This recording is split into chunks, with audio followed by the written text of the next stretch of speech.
Testimony that was heard at the state capture inquiry. We're now joined by senior reporter Mzwandile Mbeje. Thanks very much for joining us. Today carried on much the same as last week, a lot more revelations and allegations being made. Absolutely, and all along people have been saying, is the ANC on trial or not, given the number of prominent members of the ANC that are really being featured here. But before we can continue with our discussion, Peter, let me bring in the acting spokesperson of the ANC, Zizi Kodwa, basically, who's been sitting through, listening to some of what Agrizzi has been saying about his comrades. Zizi, you've been listening to the evidence of Mr. Angelo Agrizzi, certainly not nice on the ANC. Well, what is important is that at the end of this session of the commission, be it this year or next year, we want the truth to come out. Because the commission is established, among others, to inquire, to establish, and to find. But I think it won't be correct that on the basis of a testimony of a witness, we quickly make judgments. On the basis of a witness and a testimony that is not cross-examined, there is no alternative version, there is no cross-examination. Nothing of that sort has been done. And in the past, you would have seen, and we always caution against this, because it does undermine to an extent the integrity of the commission, in as much as what we saw yesterday in Sunday papers in itself undermine. We agree with the opening remarks of the judge that generally the media must play its part not to undermine the integrity of the commission, generate lists and present evidence that has not been presented before the commission. We saw yesterday was unfortunate, which occupied a lot of headlines yesterday. We think whoever is implicated, he or her, if she thinks that there is an issue to come here to give an alternative version, people must come and approach the commission and give their alternative version. We will not, as the ANC, speak on behalf of any individual. There is no allegation specifically about the ANC here, except that there is a person who went to a company to say on behalf of the ANC. That is a separate matter.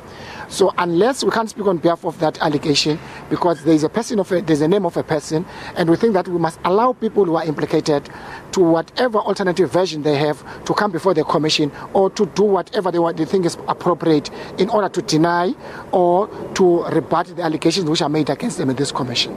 I mean, some of the people implicated, Minister Nomvula Mongonyane, the senior MP, Vincent Smith. So as the ANC, have you perhaps gone to them to say, your names are being mentioned and then it doesn't make the ANC look good, please go and clear your names? We hear the names for the first time today. The point I made that there might have been somewhere in some other list that were generated.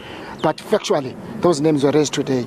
It is not within the African National Congress approach to this commission that each name, the ANC must run behind Zizi Kodwa to say, go and clear your name. It's upon an individual who's implicated, or her name or his name is implicated in the testimony of one witness or another, to take an initiative to approach the commission to say, I want to clear my name, or I want to give an alternative version to the allegation that you are raised against me. We're not going to be following any person, everybody. The commission in its own right, by the way, can still call on people on the basis of information presented before it to collaborate and corroborate information, because at the end of the day, the truth must come out for the commission to make a recommendation and findings.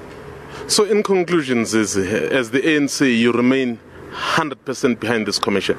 We 100% fully support the work of this commission. Whatever pain that comes with this commission, pain is part of healing. The African National Congress at the end of this commission will come out much more stronger, because we need to, at the end of this commission, led by the president, answer the question I said will come and answer here. The president will have to come leading the governing party to answer a question which has been bestowed confidence by the people of South Africa for a certain period. All these allegations which happened. What did we know? What did we not know? What did we do? What did we not do? What are the lessons? What are the things that we need to correct so that we do not find ourselves and the country here in this situation again?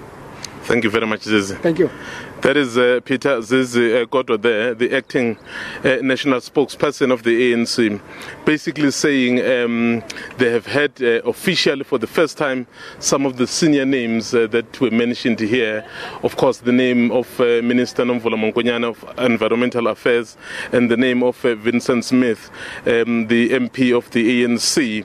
So, and a lot more really that came out, but perhaps I mentioned those names because they're quite prominent, and I think many people know about this.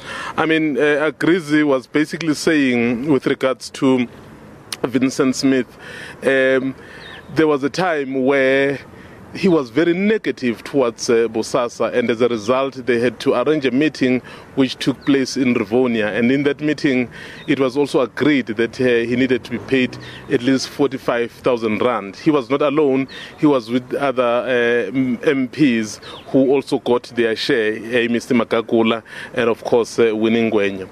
But interesting, Peter, is that as time went on, Agrizzi says Mr. Smith then asked for his share to be increased, and then from 45,000 to 100,000 a month, so which was quite startling.